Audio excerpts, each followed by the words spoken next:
सभी को जय मसीह की। मैं परमेश्वर का आभारी हूँ। एक बार फिर परमेश्वर ने आपके बीच में आने के लिए कृपा दिया। आज जैसा कि हम शाम के समय पहुँच चुके हैं, 4 फरवरी। ये हमारा 25 जनवरी से क्लासें शुरू हुई थी और लगातार क्लासें चली हैं। बीच में एक रात का गैप हुआ था जब बंगा और नवांशहर की सेवकाई के लिए गए थे। हम अब्राहम और लूत के बारे में सीख रहे हैं। फिर हम नीति वचन 8 अध्याय 7 और 8 वचन पढ़ेंगे। नीति वचन कहावतां 8 का 7 और 8। उस तिमी दी नुकर दे लागे दी गली विचों दी लंघिया ਜਾਂਦਾ ਸੀ ਅਤੇ ਉਸ ਨੇ ਉਹਦੇ ਘਰ ਦਾ ਰਾਹ ਫੜਿਆ। ਦਿਨ ਢਲੇ सांझ ਦੇ ਵੇਲੇ ਤੇ ਕਾਲੀ ਰਾਤ ਦੇ ਹਨੇਰੇ ਵਿੱਚ। ये कौन सा वचन पढ़ रहे हो? कहावतां 8 का 7 और 8।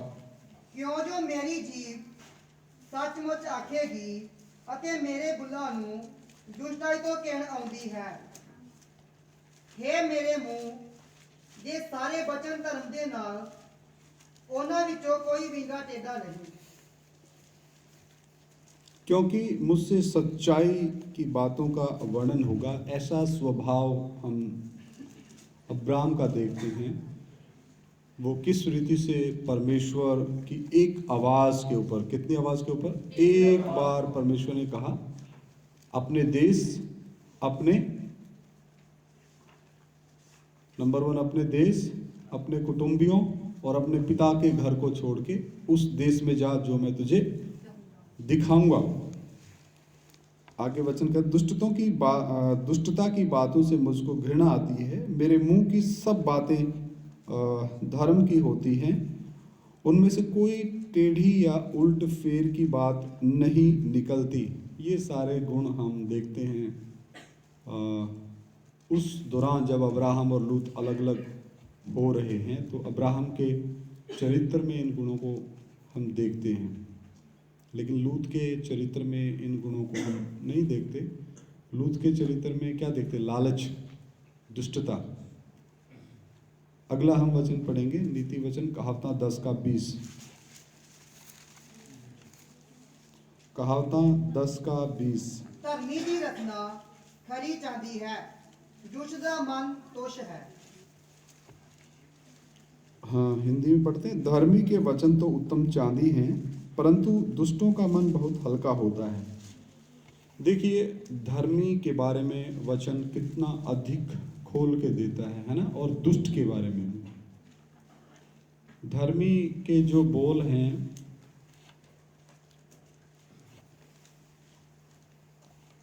बाहर बच्चा किसका घूम रहा हुआ अकेला? धर्मी के जो बोल हैं वो उत्तम चांदी के समान बताए गए हैं। तो अपने शब्दों को हमने भी तोल के बोलना। वचन में लिखा है और एक कहावत भी कि पहले तोलो फिर बोलो। कई बार तोलना है मैं क्या बोलने जा रहा हूँ, क्योंकि एक ही जीभ से श्राप और एक ही जीभ से आशीष या परमेश्वर को धन्यवाद याकूब की पत्री कहती हम नहीं दे सकते। अभी आगे हम देखेंगे 10 का 24, इसी अध्याय का 24 वचन। ਦੁਸ਼ਟ ਦਾ ਭੈ ਉਹ ਉਸ ਉੱਤੇ ਆਣ ਪਵੇਗਾ, ਪਰ ਧਰਮੀ ਦੀ ਇੱਛਾ ਪੂਰੀ ਕੀਤੀ ਜਾਵੇਗੀ। दुष्ट जन जिस विपत्ति से डरता है वह उस पर आ पड़ती है, परंतु धर्मियों की लालसा पूरी होती। यहाँ हम देखते हैं बेशक लूत को उस समय आने वाले भविष्य के बारे में कुछ पता नहीं था। उसको अपने पशुओं के लिए और अपने लिए सारी वो चीज़ें फ़ायदे की देखी। हरी हरी चराइयाँ पशुओं के लिए देखी। अच्छे अच्छे नगर सदोम गमोरा अपने रहने के लिए उसने क्या किए? चुने। लेकिन अब्राहम ने पहला चुनाव करने का जो मौका किसको दिया? लूत को दिया कि आपको पहल है, आप छोटे हैं, भतीजे हैं, तो आप चुन लीजिए जिस इलाके में आप दाएं जाएंगे तो मैं बाएं जाऊंगा। तो यहाँ और धर्मियों की लालसा परमेश्वर ने पूरी की। अब्राहम की लालसा परमेश्वर ने पूरी की, प्रतिज्ञा की संतान उसको दी, क्योंकि सारी क्या थी, बांस थी। और बुढ़ापे के समय उसको एक प्रतिज्ञा की संतान इसहाक परमेश्वर ने दिया। इससे बड़ी क्या आशीष हो सकती है। हालेलुया। अगला हम देखते हैं 27 वचन इसी का, नीति वचन 10 का 27। ਯਹੋਵਾ ਦਾ ਭੈ ਉਮਰ ਵਧਾਉਂਦਾ ਹੈ ਪਰ ਦੁਸ਼ਟਾਂ ਦੇ ਵਰੇ ਥੋੜੇ ਹੋਣਗੇ। यहोवा का भय मानने से आयु बढ़ती है, परंतु दुष्टों का जीवन थोड़े ही दिनों का है। एक वचन हम देखते हैं, अब्राहम कितने साल का होके प्रभु में सोया। हम देखते हैं, उत्पत्ति में आ जाएं।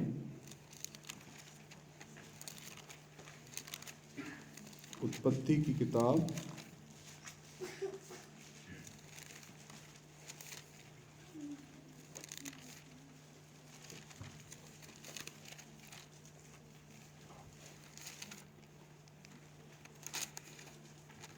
25 बाब उसका 7 वचन। उत्पत्ति 25 अध्याय 7 वचन। अब्राहम की सारी आयु 175 वर्ष की हुई। कितनी हुई? हाँ जी, पढ़े, पंजाबी में पढ़े। 25 बाब ਉਹਦਾ 7 आयत। ਅਬਰਾਹਮ ਦੇ ਜੀਵਨ ਦੇ ਦਿਹਾੜੇ 175 ਵਰੇ ਸਨ। अब्राहम बस उत्पत्ति में लिखा है, हमने पहले भी सीखा है। उत्पत्ति 6 अध्याय में आ जाइए। उत्पत्ति 6 का 3। तब यहोवा ने कहा, मेरा आत्मा मनुष्य से सदा विवाद करता ना रहेगा, क्योंकि मनुष्य भी शरीर ही है, उसकी आयु 120 वर्ष की होगी। परमेश्वर ने मनुष्य की आयु कितनी ठहराई थी? 120 की। तो कितना ज़्यादा जिया? 55 साल, है ना? 55 साल ज़्यादा जिया। क्यों? क्योंकि वो धर्मी पुरुष था, विश्वास में वो मजबूत था, विश्वास का धनी था। हाँ जी, पंजाबी में पढ़ दो। यहोवा ने आख्या कि मेरा आत्मा आदमी के विरुद्ध सदा की ओर नहीं मारेगा, क्योंकि वह शरीर ही है, सो ओहदे दिन 120 वरियां दे होंगे। कितने होंगे? अब्राहम कितना जिया?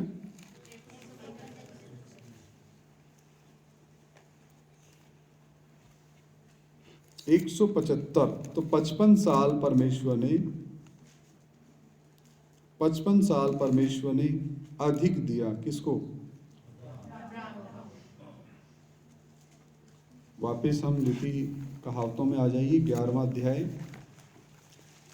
11वां अध्याय का 7-8 वचन पढ़े। कहावता 11 बाब का 7 ते 8 आयत। The book of proverbs chapter 11 verse 7 and 8। जद दुष्ट जन मरदा है तद ओहदी उਡੀਕ भी मिट जाती है, ਅਤੇ ਬੁਰਿਆਰਾਂ ਦੀ ਆਸ ਨਾਸ਼ ਹੋ ਜਾਂਦਾ ਹੈ। ਧਰਮੀ ਵਿਪਤਾ ਤੋਂ ਛੁਡਾਇਆ ਜਾਂਦਾ ਹੈ, ਪਰ ਦੁਸ਼ਟ ਉਸੇ ਵਿੱਚ ਆ ਪੈਂਦਾ है। जब दुष्ट मरता है तब उसकी आशा टूट जाती है और अधर्मी की आशा व्यर्थ होती है, क्योंकि ये सदा के अंधकार में प्रवेश करते हैं, जहाँ दांतों का पीसना और रोना धोना चिल्लाना यही इनका भाग होता है। क्योंकि इन्होंने पृथ्वी पर रहते हुए भी अंधकार से प्रेम किया और अंधकार के कामों से प्रेम किया। समझ रहे? ज्योति से यानी परमेश्वर से और परमेश्वर की सेवकाई से इनका कोई लेना देना ही नहीं है। इन्होंने पृथ्वी पर रह करके मौज की। 8 वचन कहता है, धर्मी विपत्ति से छूट जाता है, परंतु दुष्ट उसी विपत्ति में पड़ जाता है। अब जब देखेंगे हम उस अध्याय की तरफ बढ़ रहे हैं जब ये दोनों अलग हो गए, अब्राहम और लूत। तो यहाँ पर 8 वचन में लिखा, धर्मी विपत्ति से छूट जाता है। अब्राहम ने क्या नहीं किया? झगड़ा नहीं किया। किससे? लूत से। और वो लालच रूपी विपत्ति में नहीं पड़ा। सदोम और अमोरा का सुख भोगने का लालच, है ना? वहाँ जाकर के अच्छी पदवी प्राप्त करने का लालच, जबकि ये लूत पड़ा, लूत आया ना उसमें, और अपने पशुओं के लिए अच्छे अच्छे चरागाह, वो लालच। तो ये विपत्ति में पड़ा। इसको नहीं पता था जाने अनजाने में ये किस विपत्ति की तरफ बढ़ रहा है। कौन? लूत। आगे 10-11 वचन भी पढ़े। ਯਦ ਧਰਮੀਆਂ ਨੂੰ ਸੁੱਖ ਹੁੰਦਾ ਹੈ ਤਦ ਨਗਰ ਬਾਗ ਹੁੰਦਾ ਹੈ, ਪਰ ਯਦ ਦੁਸ਼ਟਾਂ ਦਾ ਨਾਸ਼ ਹੁੰਦਾ ਹੈ ਤਾਂ ਇਹ ਕਾਰੇ ਹੁੰਦੇ ਹਨ। ਸਚਿਆਰਾਂ ਦੀਆਂ ਆਸ਼ੀਸ਼ਾਂ ਨਾਲ ਨਗਰ ਦਾ ਵਾਧਾ ਹੁੰਦਾ ਹੈ, ਪਰ ਦੁਸ਼ਟਾਂ ਦੇ ਬੋਲਾਂ ਨਾਲ ਉਹ ਢਹਿ ਜਾਂਦਾ ਹੈ। जब धर्मियों का कल्याण होता है तब नगर के लोग प्रसन्न होते हैं, और जब दुष्ट नष्ट होते तब जय जयकार होता है। देखिए, अब्राहम का कल्याण परमेश्वर ने हर जगह पे किया। अब्राहम को आने वाले दिनों में हम प्रतिज्ञा भी सीखेंगे कि कौन कौन सी प्रतिज्ञाएं अब्राहम को परमेश्वर ने दी। और जिस नगर में अब्राहम गया वहाँ के लोगों ने आशीष प्राप्त की। जब हम उत्पत्ति किताब पढ़ते हैं, आप खुद पढ़े पहले अध्याय से, जब अब्राहम के अध्याय में पहुँचेंगे 12वें अध्याय में, तो जहाँ जहाँ अब्राहम गया वहाँ उसको क्या मिला? आशीष मिला। और जहाँ लूत गया, सदोम और गमोरा में, अंत में उस दोनों शहरों का ही सर्वनाश स्वर्गदूतों ने करना पड़ा। तो हम जिस भी गांव में, जिस भी कस्बे में, शहर में रहते हैं, वहाँ के वासियों के लिए आशीष का कारण, कल्याण का कारण, और उनको परमेश्वर के साथ मेल का कारण बनना है। ऐसा ना हो कि स्वर्गदूत आकर के उस गांव के लोगों को सजा दे।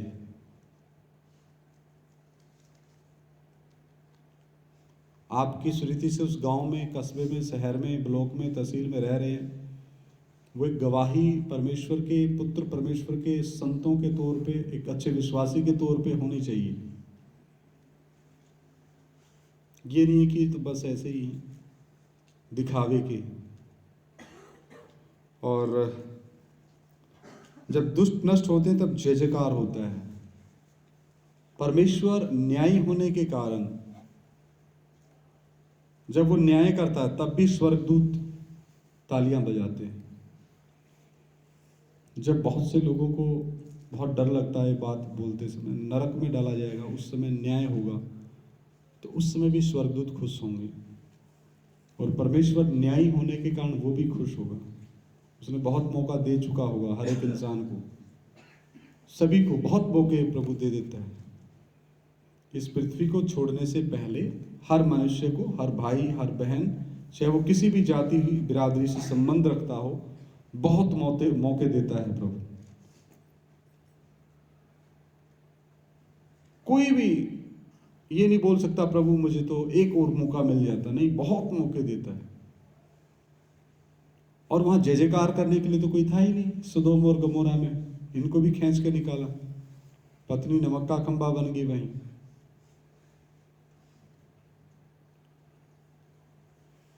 और 11 वचन लिखा, सीधे लोगों के आशीर्वाद से नगर की बढ़ती होती है और दुष्टों के मुंह की बात से वह ढाया जाता है। इसकी एक आदत थी लूत की, ये बहुत मजाक भी करता था, है ना। कई बोलते शेर आया, सुना होगा वो कहावत, वो बहुत मजाक करता, लेकिन जब असल में आया तो कोई उसको बचाने नहीं है। तो अंत के समय में जब लूत ने अपने रिश्तेदारों को बोला कि चलो ये इस नगर को परमेश्वर नाश करने वाला, तो किसी ने विश्वास ही नहीं किया। तो अपने मुंह की चौकसी भी हमने करनी, फालतू बातें नहीं बोलनी। इसी का 18 वचन भी पढ़े।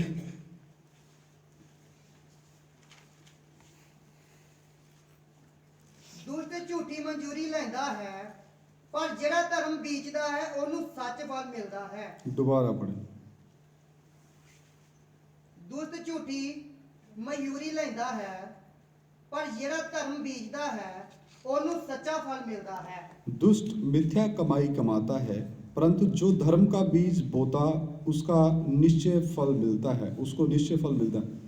तो देखो, इसका पैसा कमाने का भी लालच था। सदोम और गमोरा में जाके अच्छा पैसा कमाएं, अच्छा घर बनाएं, अच्छा कारोबार हो। लेकिन धर्म का बीज बोने का मन, यानी एक प्रतिज्ञा की संतान अब्राहम के द्वारा परमेश्वर की लाने की योजना जो थी, और अब्राहम के विश्वास के द्वारा वो कनान की तरफ गया, कनान में पहुंचा और वहाँ भी परदेसी मुसाफिर यात्री के तौर पे वो रहा। तो परमेश्वर ने अब्राहम को ऐसा धर्म का बीज बोने के लिए इस्तेमाल किया कि वो विश्वासियों का पिता कहलाया। हालेलुया। हालेलुया। जिसको सुस्ती आ रही है वो थोड़ा घूम के आ सकते हैं पीछे जाके। 28 वचन भी पढ़ें।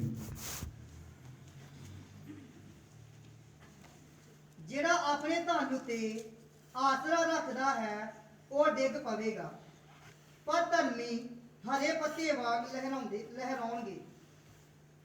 जो अपने धन पर भरोसा रखता है, लूत ने ये भी किया। लूत ने अपने धन पे भरोसा रखा, न्यायी बन गया, वहां फैसले सुनाने लग गया। वह गिर जाता और अंत में वो गिरा। परंतु धर्मी लोग नए पत्ते के समान लहलहाते हैं।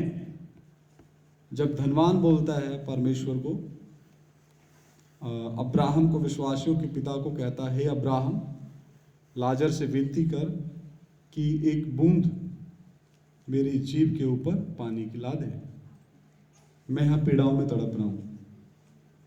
तो अब्राहम को वो इतना बड़ा एक विश्वासियों का पिता का दर्जा परमेश्वर ने दिया, लेकिन उसके पीछे अब्राहम का समर्पण, अब्राहम का विश्वास, और अपने इकलौते पुत्र इसहाक को भी उसने बलि करने के लिए बिल्कुल वेदी के ऊपर लटा के छुरी ऊपर उठा ली थी। तब परमेश्वर ने उसके विश्वास को देखा, और परमेश्वर तो अनंत काल से जानता था कि अब्राहम विश्वास में पक्का निकलेगा, इसलिए वो विश्वासियों का पिता कहलाएगा। अब 31 वचन भी पढ़े। ਦੇਖੋ, ਧਰਮੀ ਵੀ ਇਸ ਲੋਕ ਵਿੱਚ ਆਪਣਾ ਫਲ ਭੋਗਦੇ ਹਨ, ਤਾਂ ਦੁਸ਼ਟ ਅਤੇ ਪਾਪੀ ਕਿੰਨਾ ਵਧੇਰੇ ਭੋਗਣਗੇ। 31 पढ़ा ना, 31। देख, धर्मी को पृथ्वी पर फल मिलेगा, तो निश्चय है कि दुष्ट और पापी को भी मिलेगा।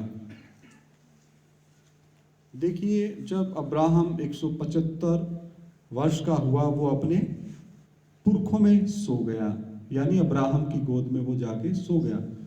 लेकिन लूत का हम कहीं जिक्र पाते नहीं। लूत के साथ क्या हुआ? तो और लूत को इस पृथ्वी के ऊपर भी कष्ट भुगतने को मिला,